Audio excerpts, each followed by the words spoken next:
ओम नमः शिवाय। हर हर महादेव। जय शु शंभो।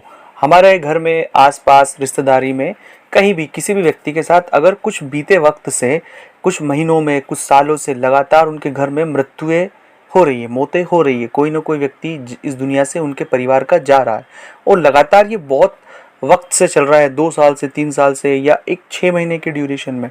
तो अगर ये किसी भी जातक के घर में इस तरह की घटनाएं हो रही है तो उन्हें कुछ बातों का विशेष ध्यान रखना है और इस पूरी समस्या के लिए क्या क्या समाधान हो सकता है हम उस पर बात करेंगे।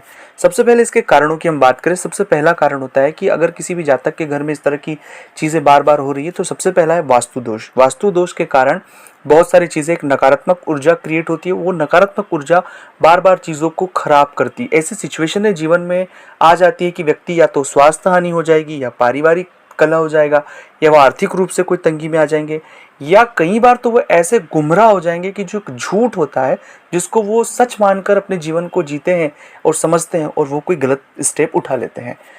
ये सबसे मूल कारण है। दूसरा होता है पितृदोष। अगर घर में पितृदोष होता है तब भी इस तरह की घटनाएं परिवार में होती है, इसलिए पितृदोष का जल्द से जल्द हमें निवारण करना चाहिए। तीसरा और मूल कारण होता है कुल देवी और कुल देवता का पूजन न करना, या कुल देवी या कुल देवता का रुष्ट होना। बहुत सारे जातक अपने अष्टमी, नवमी या सप्तमी, जो कुल देवी का दिन होता है, उसे वो पूछते नहीं है। उस दिन वो जो माता, हर एक जातक के घर परिवार में बुजुर्ग कहते होंगे जो माता जी के कुछ रूल और रेगुलेशन होंगे उन्हें फॉलो करना चाहिए। उनकी पूजा और विधान एक होता है, तो अगर आप उसे नहीं करते हैं और कुल देवी अगर रुष्ट हो जाती तो उससे भी हमारे परिवार में परेशानियां बढ़ती है। तो यह भी एक बहुत बड़ी बात है, कुल देवी और कुल देवता रुष्ट नहीं होना चाहिए। चौथा एक कारण है कि बहुत सारे जातकों के घर में एक संवाद का माहौल नहीं होता है। घर में कोई एक व्यक्ति होता है जो बहुत नकारात्मकता फैलाता है, जो बहुत नकारात्मक कर देता है, चीज़ों को नहीं समझना चाहता है, और उस वजह से बहुत सी चीज़ें खराब हो जाती है। बाद में जब पश्चाताप होता है तब वक्त नहीं होता है। ये मूल कारण है जो किसी भी जातक के जीवन में ये चीज़ें हो रही है।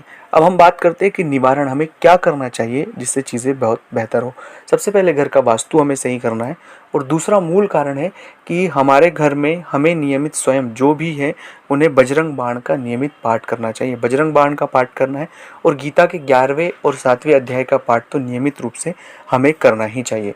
जो लोग इस दुनिया से जा चुके हैं उनकी शांति के लिए बहुत ही व्यवस्थित और सही तरीके से पूरी विधि विधान के साथ उनका कार्यक्रम हमें करना चाहिए, जिससे बहुत हद तक चीज़ें पॉजिटिव रहती है।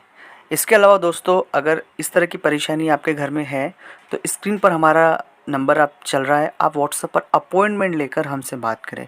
अगर आप निजी तौर पर अपने परिवार की समस्या का समाधान चाहते हैं, स्क्रीन पर नंबर चल रहे हैं, आप व्हाट्सएप पर अपॉइंटमेंट लेकर बात करें। इस समस्या का समाधान के लिए जो भी आपकी कुंडली और उसके ऑब्जर्वेशन के बाद कुछ उपाय होते हैं, कुछ हल होते हैं, जिनके माध्यम से भी इस समस्या का समाधान किया जा सकता है। अच्छा लगा वीडियो को लाइक करें, शेयर करें, कमेंट्स करें। ओम नमः शिवाय। ओम नमः शिवाय।